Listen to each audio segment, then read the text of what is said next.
Welcome, folks, to take 3 of another exciting series to be uploaded to J Square John Jeremy's channel. As always, I am his snarky asshole internet friend, Grimith. And when last we left off, somewhere in Castle Crashers, after somewhere in Crusader Kings 2. No, those series will never be finished. Don't ruin the people's hopes and dreams, Grimith. I mean, Castle Crashers? Yeah, sure. If I can trust you not to lose recording. Crusader Kings 2? No, that's not happening. That's not happening? I uninstalled that after we stopped playing that, and I've never played it since. But the people want to see you be part of the old gods, Grimith. You're not in any hurry to fucking resume that goddamn game either, James. You're not supposed to tell them that either. Last I heard, that was a mutual decision. So, Civilization 5, most disappointing game I've ever played and owned in my entire life. Factual, I could go on a long spiel. I won't. J2, little familiarity with it. This will be our attempt at a second full game of it. With little familiarity with Gods and Kings as well. I really haven't played since like the 2010, 2011 era. You can actually start loading us up with our random leaders, J2. Since it's going to take us like 19 minutes to load the goddamn game. True enough. Let's see who we get. That's right. We last played last weekend. It was like Mother's Day weekend, and now we're at this weekend, and I think the game is more fun than it used to be. It's like fail access games sort of worked on the process of making it a more enjoyable thing. Like, it might actually be worth the $50 I paid at release. Oh, Ramses. I got Suleiman. Oh, that was who I was in the first game. It's time to build wonders! Woo!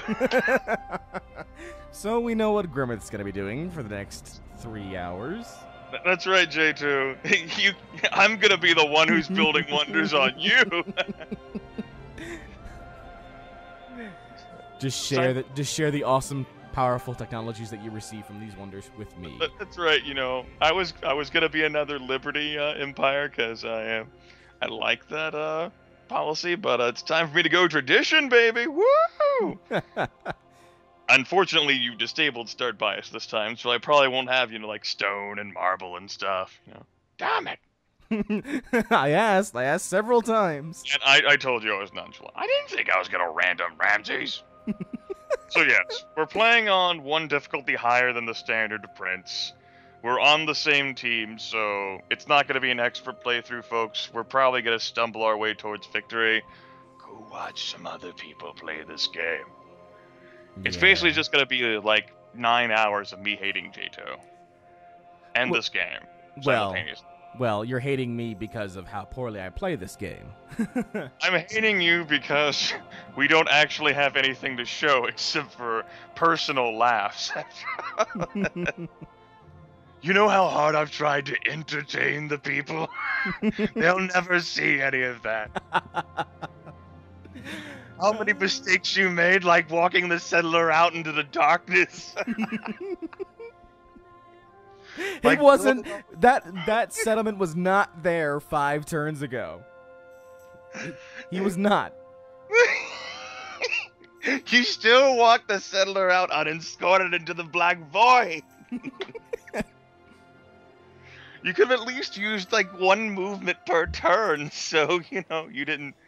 Like move 1 tile and then have them wait and move another tile and wait. Okay, I have copper, stone, and cattle. What you got? You're on the other side of the world. I don't have oh, I take that back. I do have plenty of food resources. I'm actually gonna well, not plenty. But I'm by a river at least this time instead of stuck in the desert as Arabia. I'm into it. I'll actually build a city on the first turn for a change. This is a novel concept for Grimmith. He's evolving. Ooh, wine. What to research? I guess pottery. So Suleiman No. Suleiman has the Barbary Coastal Raiders, which may come into play for you on this map, although that's primarily for a water-heavy map, and this one is just like multiple Pangeas, as far as I'm aware. Although it can spawn like smaller continents, I'm not familiar enough with Civilization 5 to give you a straight answer on that. And Suleiman, I mean, you saw the Janissaries in action, and you saw the towards the end there, I had those special mounted units. The Janissaries are nice. They can heal whenever they kill units that aren't barbarian units, so they can roll pretty well. I mean, I'm not familiar enough with how the quality of the unit is in the grand scheme of things. Obviously, the special could be better, but I mean, You've got a lot of salt. Well, do need it to flavor my food. It's out there in the desert. I have a lot of brown tiles nearby. Thebes is going to be a production area. I suppose it's okay.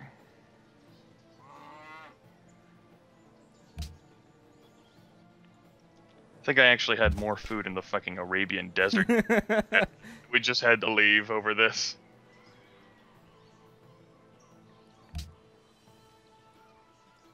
So there's that. So, because this is a smaller map, well, let's see who are we facing. Attila, William of Orange, Nobunaga, Gustavus. Oh, god damn it, Gustavus. Gandhi. Gandhi, the most dangerous leader known to man. Ruins. Ruins for everyone! Maybe we'll get lucky and pop some technologies again. Please. Fucking ass goody huts. Please. Lame as fuck. I need technology. What you got? We need technology. I discovered a crudely drawn map, which... Amsterdam. William. Orange. He's right next to you. That is close by. I mean, he's not Songhai. I probably won't have to fend him off in war. That doesn't mean I don't got Spearman. Spearmint. I love crudely drawn maps. They're my favorite. F those actual good ones. Yeah, I like the part where I didn't have my hopes and dreams fulfilled. Yeah, I actually suppose I will go for tradition this time instead of liberty. How do you already have a policy going? Cause I'm Grimith. That's a lie. Well, no, it's a factual statement, but how do you... how do you...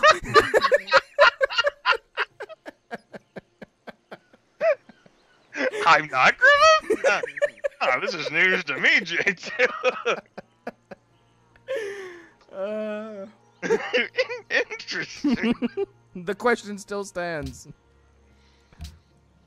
Well, you know, I found ruins over here too, J2. God damn. Maybe you need to shut your whore mouth. I want a policy. I only have 5. I want a policy, Mom. Mom, Grimmer's being mean again. Yeah, I mean, I don't want to be mean, boo. So far, I have not seen. Oh, by the way, anything. in terms of like warmongers, we don't have as many as we've seen before. Attila, though, he's quite the warmonger. One of his special units is actually like a battering ram, which is like an early game siege unit. It can, if those get close to the cities, they can definitely melt the hit points of the cities. Even worse than like cannon. Well, it's a very early game. Ah. And I can go ahead and take a look at the Civilopedia here. I'm actually curious to see what it replaces. Just to remind myself, it replaces the Spearman. It replaces the Spearman? It replaces the Spearman. Bonus versus cities, 300%. Jesus. I mean, it has a penalty on defense. It can only attack a city, courtesy of the fact that, you know, it's a battering ram. But, you know, fucking Huns, man. They're all like, lols. So I think that strategy we had during the second game worked out well, where we go after completely different things like calendar and writing simultaneously. It worked out pretty well. So I'm gonna go for... what would be good right now? Actually, nothing really. I guess I can go mining. Sure. Let me take a look at your starting area for the first time. I have a lot of green tiles as opposed to my brown tiles. Foods. I think we're on different continents, though, this time. That's probably for the best. Oh, speaking of for the best, it looks like I have many friends over here. I like friends. Barbarian mercenaries! No barbarian mercenaries! I don't want to be mercenary! Oh, I found them. God damn it. I thought that was you. Nope. Chuck Testa. Don't attack me. Don't attack me. Don't do it. He's totally gonna do it. He's gonna do it. Don't do it, game. He's gonna do it. No. God, gonna do it. I live. All right. Hey, pro tip: don't move your settler out undefended next time. Hey. Oh, I found those barbarians. I found I was ruins. hoping I found the ruins. I saw it pop up at the same time. I'm like, sweet, more ruins. Damn it! What happened to my dream? My dreams.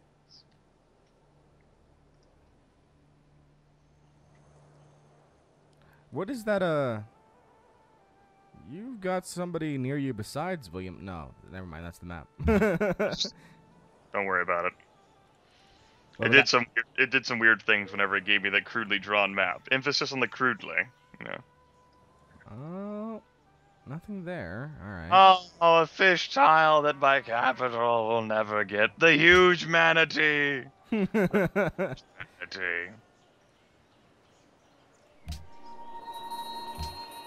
I have met Monaco. What's up? Isn't it Monaco or? No, I'm calling it Monaco. Okay. I found it. I can name it whatever the fuck I want. I think you should ask the people of Monaco that. No. Certainly that's never happened throughout history. How do you pronounce the name of your city? We'll just make it up as we go. We did that to the fucking Native Americans, remember?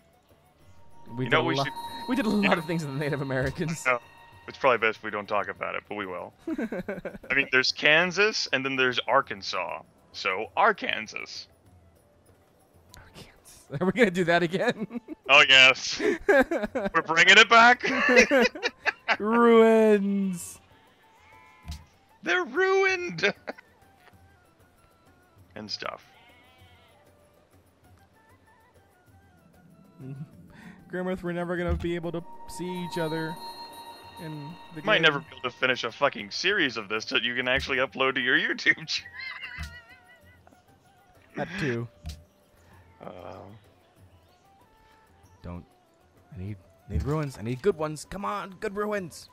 if I were gonna be another... Yeah, ruins. It gave us a free technology, that's a thing. Sailing, there have been more useful technologies, but, sailing for free, I suppose not even I can bitch overly much about that. Overly much, though. Overly much. I can try. Sometimes your best just isn't good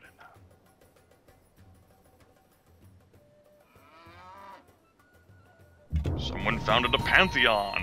They chose to believe God of the Sea, +1 production from fishing boats.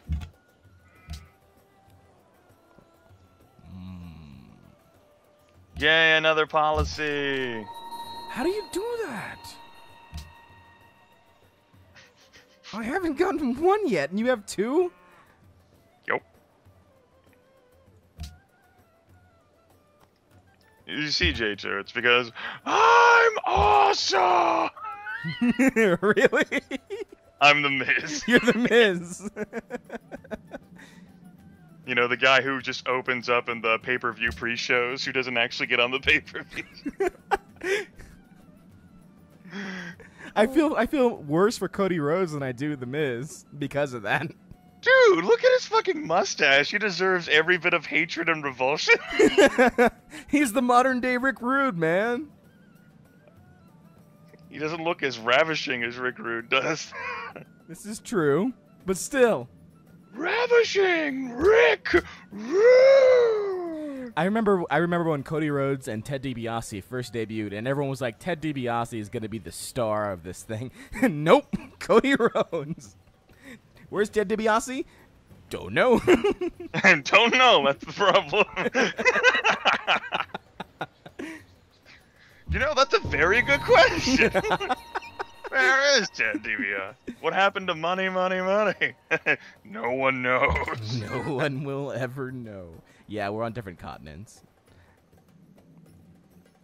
Looks like there's a mountain tile that theoretically you can cross if you were... That reminds me of something I wanted to talk to you about. So I got wrestling really stuck in my craw earlier, I suppose this past week now, actually. Mm-hmm. And, you know, I'm not that much of a wrestling fan, but just whole thinking about it, and I did the WWF Royal Rumble with SKS, and I talked a little bit about it with you.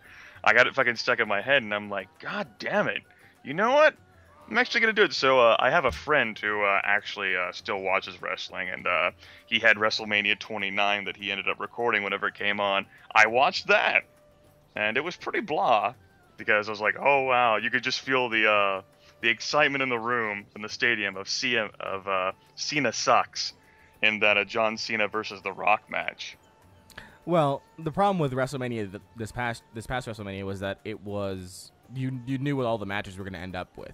Yeah, it's kind of like, well, obviously the Triple H has to beat Brock Lesnar after, you know, Brock Lesnar, broke his arm twice, and last year's match, and, of course you have John Cena has that whole redemption story that the announcers tried to sell your ass on, and The Undertaker and CM Punk, it's kind of like, what's the saying go, like, Undertaker never loses at WrestleMania, ever. Nope.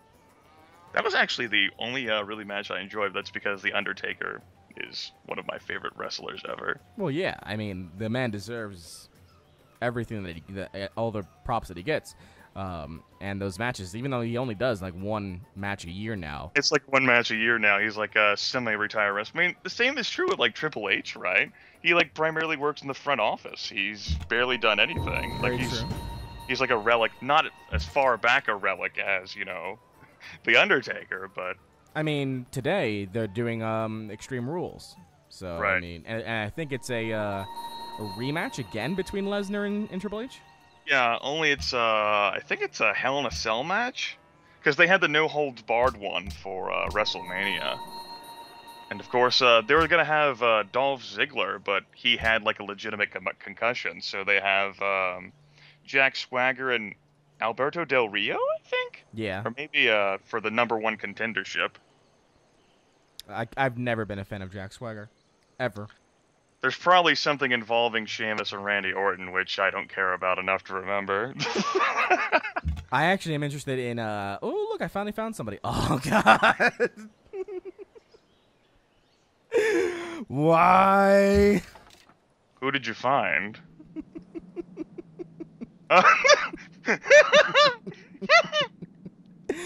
And he's even closer this time. He is. Why?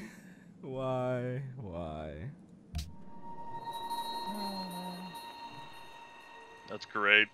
God damn it. As you were saying, you were interested in what match? The Shield matches. Oh, yeah. The Shield has done that looked pretty cool, especially with, you know, they were sold to by The Undertaker whenever they fucking, like, triple powerbombed his ass. Yeah. I actually, back on the East Coast, Dean Ambrose, who went by the name of John Moxley, was in a lot of the independent scenes over there in the Northeast, and I got to see a bunch of his matches over in CZW and JAPW. So I'm actually interested in seeing him rise to the occasion in the WWE. I heard of Seth Rollins before, and Roman Reigns is kind of like a newcomer. I think just in general, I think he's a second generation superstar. But overall, I like the direction that they're going with the Shield, and looking forward to seeing more. Certainly definitely looked far more exciting and interesting from the little I watched wrestling as opposed to the, oh god, the John Cena thing.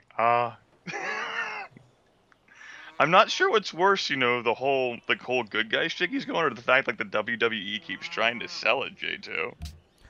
I think now at this point, I mean, they'll just keep doing it until they start losing money on it. That's really all it is.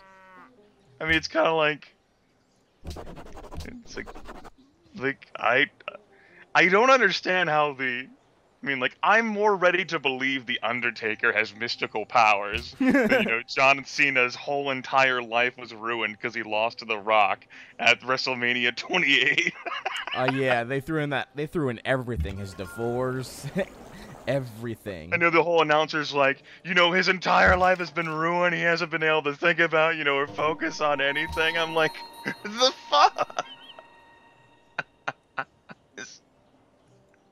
Nope.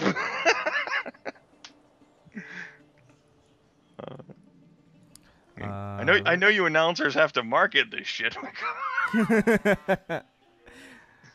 Now you're just fucking with me. What do I need here? No, and then after that, I watched all 20 of Undertaker's prior WrestleMania matches in one day. Yeah, his early ones, not that great. I mean, I actually thought it was awesome, because I used to watch the WWF as a little kid before I started watching WCW there, during the 95, 96, 97 phase, when they actually trumped the WWF in ratings, and seeing him and how young he looked back then...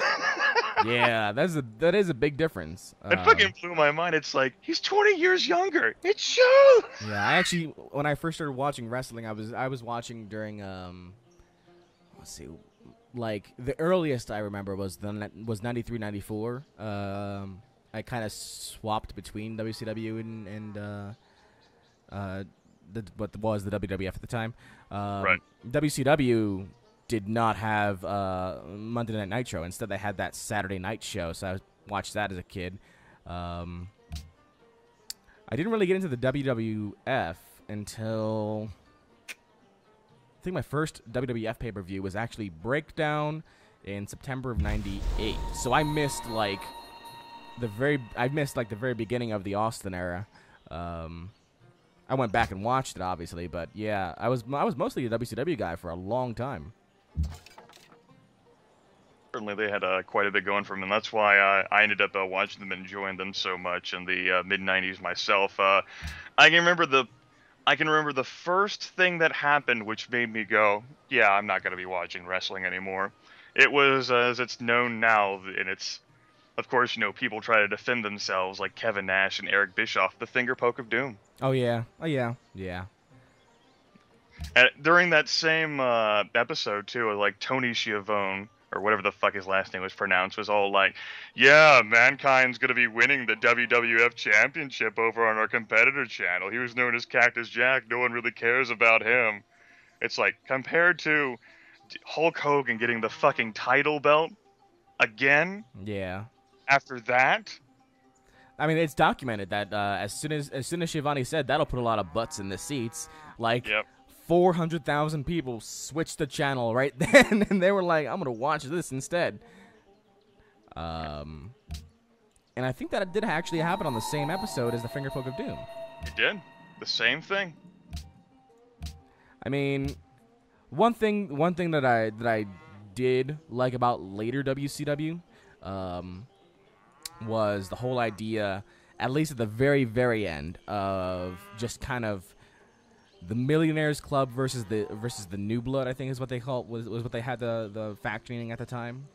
The whole idea about pushing the young up and comers, but it just never lasted. And I have no doubt that eventually the Millionaires Club would have dominated in the end anyway. But hey, we got Chris Jericho out of the deal. We got Dean Malenko out of the deal. Eddie Guerrero, Perry Saturn, Chris Benoit. Oh, maybe you shouldn't be so excited about Chris Benoit. Yeah. Bad things happen with that one. Yeah. But, people are watching this video. People are watching this video right now, going, "Why are they talking about wrestling on a?" It's better. It's better than us talking about our earlier Civilization 5 games. We'll never get to see it, right? We're talking, yeah, but we're talking about we were talking about Extreme Rules, and this video's gonna come out after. Yeah, but it's before. We're dating the video. I like doing that in your video. I know you do.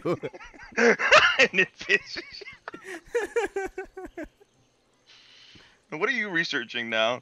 Oh, I just finished writing. Yeah. So did I. I thought you were going after calendar. I didn't know we were going to the same thing. Now that means we can't be friends.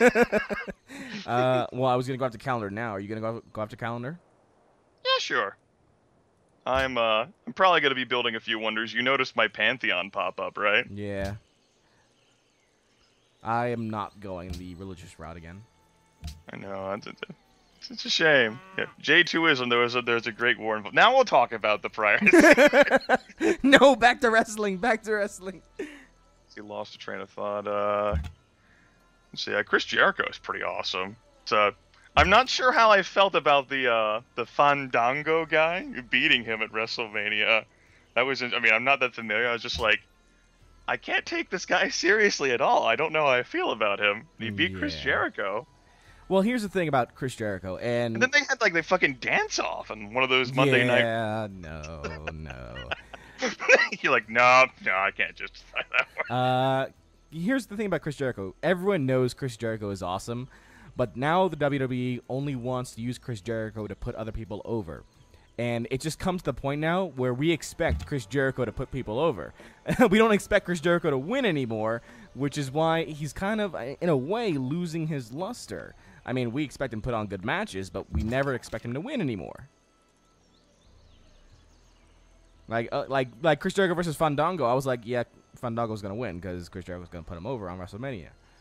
I don't even think Chris Jericho's going to win at Extreme Rules. I could be wrong, but just don't think you are. Yeah, I just don't think I am. It's kind of like there's only so many people you can put over, right? Before it's kind of like, Chris Jericho is not a jobber. Come on. Well, they're basically paying him to be a part-time jobber now, in a way. He just has a lot of name power behind that jobbing status. And then again, I know, once you get into your 40s, especially, in your mid-40s, I think Chris Jericho is, I'm pretty damn sure he's in his 40s. He's been wrestling since the 90s. Citrus, yay, bananas. I can't confirm whether, but I mean, once you get to that point, of course, and you have the Taker putting over people too. Just, I got that fucking match, CM Punk, for his, despisable ways, and Paul Heyman made that so much better. Oh yeah, fucking Paul Heyman, beautiful. It's like, I remember watching you so many years ago. You're still an evil son of a bitch. I love it. Remember, I used to live right. Not even like an hour's, maybe like an hour or two's drive away from the old ECW arena. It was. I used to watch the show when it was on like that public television channel. I used to watch it on TNN. I missed Paul Heyman. He's just a crazy son of a bitch. All right. It's great enough. He was involved twice as much too, because he was involved with both, CM Punk and that goddamn crazy Brock Lesnar guy. Oh my god, he's so dangerous. I don't know how great of a wrestler he is, but I know how scary he looks. His main thing now is just to punch people in the face until they start to cry. I mean, he didn't impress me from like a technical savvy aspect, particularly not in like a no holds barred match against like a physical type person in, you know, the game as well. Hunter Hearst Helmsley. I don't think anyone says Hunter Hearst Helmsley anymore. Nah, they just everyone Triple H. everyone forgets about that. Oh, I Or the name remember of- the Connecticut Blue Blood. He'd fucking come out from the back and he'd have like this goddamn Philly suit on. Yep. Yes, I'm quite cultured. I remember yes. his theme music at the time. It was funny as hell. Hunter Hearst Helmsley.